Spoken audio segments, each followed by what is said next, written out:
Thank you. Continuation nga ito guys ng aming Cebu tour. Sa lahat ng mga nakasubaybay at nanood ng aming Cebu Adventure, maraming salamat po. Huwag pong kalimutan mag-like, share, and subscribe sa aming YouTube channel at Facebook page, Jane Aaron Adventure. Sa bago naman naming viewers at sa may mga gusto at may balak na pumunta ng Cebu City, panoorin niyo po yung mga iba't ibang lugar na pinuntahan namin dito sa Cebu City dun sa unang video na in-upload ko. Baka magka-idea kayo at magustuhan nyo yung mga pinuntahan namin. So, after nga namin guys mag-Sirao Garden, Taps, Temple of Leia, Taoist Temple naman ang aming pupuntahan. Magkakalapit nga lang ito guys sa mga nabanggit ko na mga pasyalan. Ang Taoist Temple guys, isa din ito sa kilala na temple dito sa Cebu City. Ang ganda tingnan guys ng mga structures dito. Feeling mo nasa China ka lang or nasa Taiwan. Brightly painted hillside pagodas and prayer halls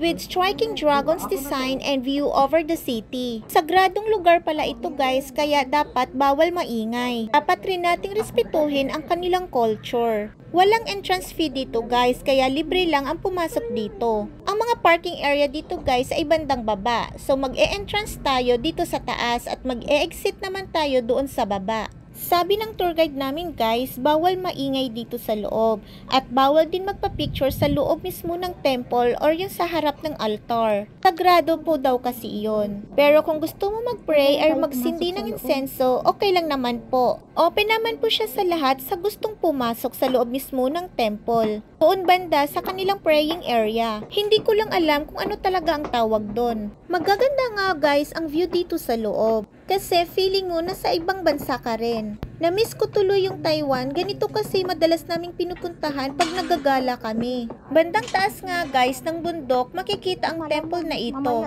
Kaya pagdating mo sa taas, ang ganda talaga ng paligid. Kita mo talaga ang kagandahan ng lugar na ito. At sobrang peaceful nga rin dito guys. Sa pagpasok mo dito guys, makikita mo yung pinakamalaking green dragon, symbolizing protection and strength. Inuo nga itong Taoist Temple guys noong 1972.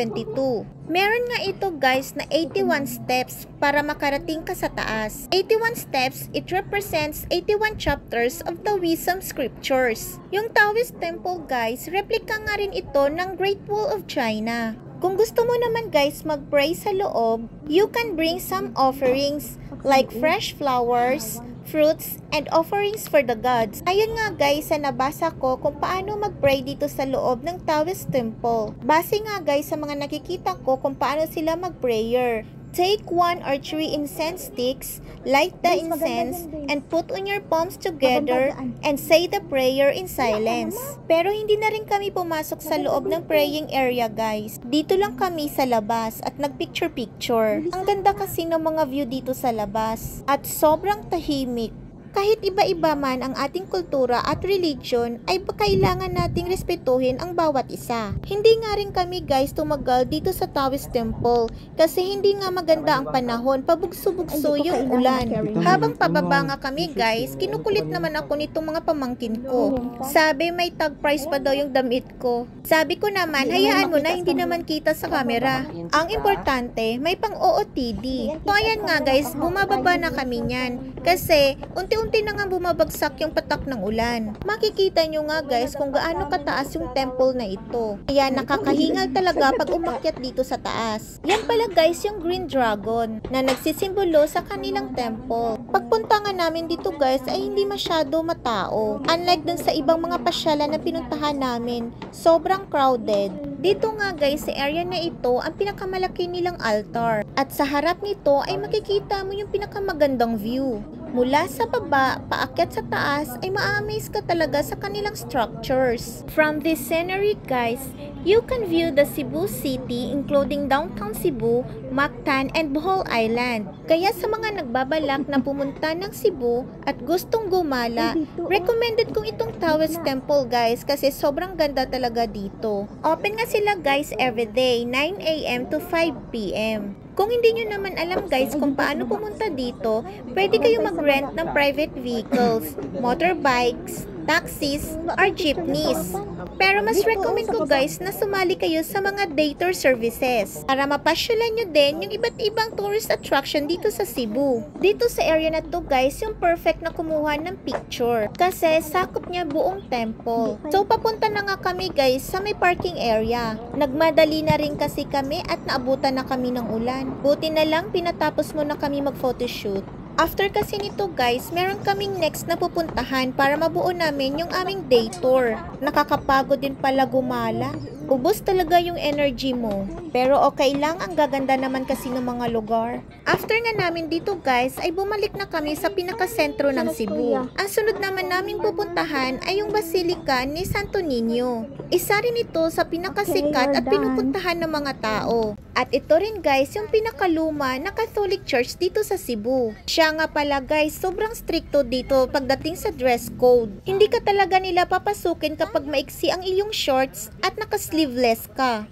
Naka-sleeveless nga ako guys, pero meron akong dalang shawl pero pinagbawal iyon. Hindi ka papayagan ng guard na pumasok sa loob. Ang sabi kasi daw, mostly sa mga turista like Koreans, sinusuot nila yung kanilang shawl pero pagdating sa loob ay tinatanggal nila ito. Kaya after nun, pinagbabawal na nila ang gumamit ng shawl. Dahil sagrado nga ito, dapat din nating respetuhin. Buti na lang guys, naka-jacket yung pamangkin kong lalaki, kaya ako na lang ang gumamit ng kanyang jacket. Dahil kung hindi, ay nako, mapapagastos na naman ako. Bibilit-bibili talaga ako ng jacket para lang makapasok dito sa loob. Sayang kasi nandito na rin ako sa Cebu. At isa rin ito guys sa mga gusto kong puntahan talaga dito sa Cebu. Bago nga kami guys pumasok doon sa loob ng simbahan, dumaan muna kami dito guys sa may kandilaan para magsindi ng kandila. Marami ding tao dito guys na pumupunta. Libre lang din yan guys yung kanilang kandila pero pwede ka magbigay ng donasyon. Pag nagbibisita tayo guys sa mga simbahan, huwag nating kalimutang magsindi ng kandila para magpasalamat sa lahat ng mga biyaya na binibigay sa atin ni Lord. May pagka-stricto nga dito guys at marami talagang nagbabantay sa labas. Sayang nga lang hindi kami nakaabot ng misa. Ano oras na rin kasi kaming dumating. Pero okay lang, gusto din namin kasing pumunta at makahawak kay Santo Niño. Iba't ibang patron pala guys ang meron din dito sa loob. Pinapaniwalaan nga guys ng mga tao na isa itong miraculous. Simula daw kasi na dumating dito sa Cebu ang ating Santo Niño, naniniwala sila na pinoprotektahan sila ni Santo Niño. Ito ay yung kapanahunan ni Magellan. Kaya simula nun, daming tao ang nagdedebosyon dito. Kaya kilala ang Cebu sa Sinulog Festival kung saan sineselebrate nila ang birthday ni Santo Niño. Dinadayo ito ng mga iba't ibang turista. Sobrang laki at lawak nga guys ng simbahan dito. Dumaan nga kami dito guys sa bandang labas gilid ng simbahan para makapasok at makahawak kay Santo Niño. Pwede kang humawak dito guys at mag-pray. At kung meron kang mga kahilingan, ay pwede mo itong ibulong sa kanya. Siyempre, dapat mataimtim ang iyong pananampalataya. Hindi rin naman kasi yan guys ibibigay sa iyo kung ano man ang iyong hiling kung hindi naman tunay ang iyong pananampalataya at naniniwala sa kanya. Ito naman guys yung loob ng kanilang simbahan. Sobrang laki at ang ganda ng kanilang altar. After nga namin mag-prayer dito guys, umalis na rin kami at hindi na rin kami nagtagal dito. Pupunta pa kasi kaming Bohol kasama ko si Daisy. Pabiyahe pa kami at sasakay pa ng barko. Kapag umalis ka na pala guys, mag-wave ka daw dito, magbabay ka, magpaalam ka na aalis ka na. Hindi ko rin kasi alam yan, sinabihan lang din ako ng pamangkin ko.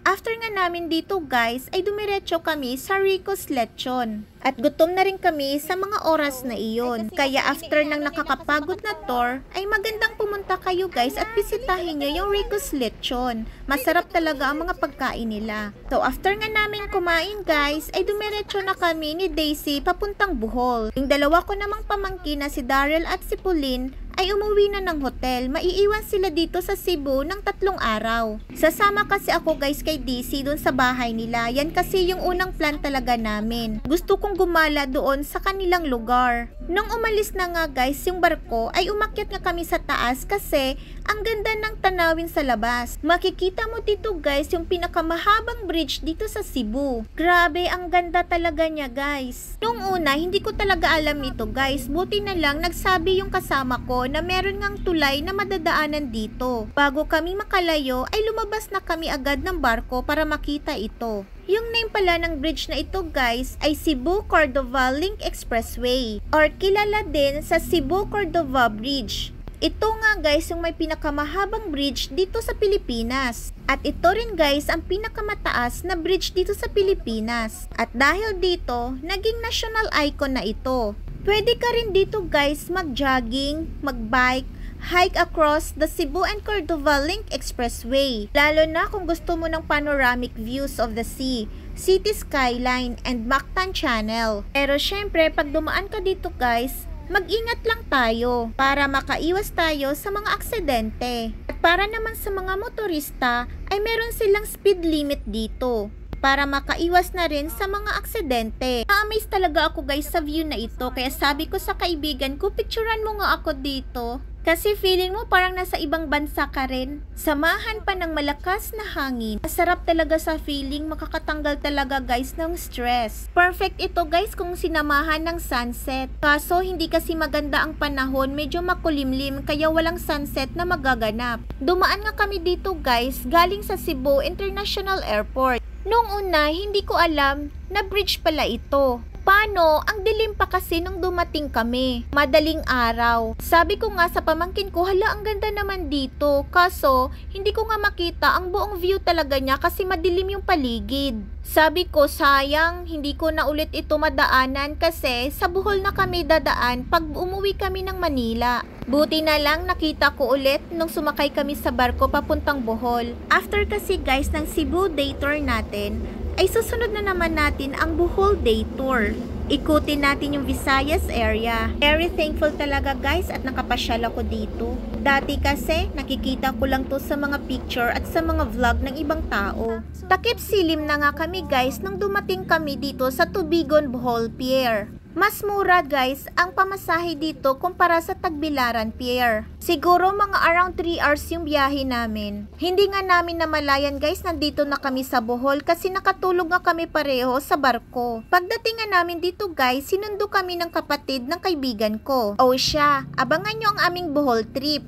Thank you for watching!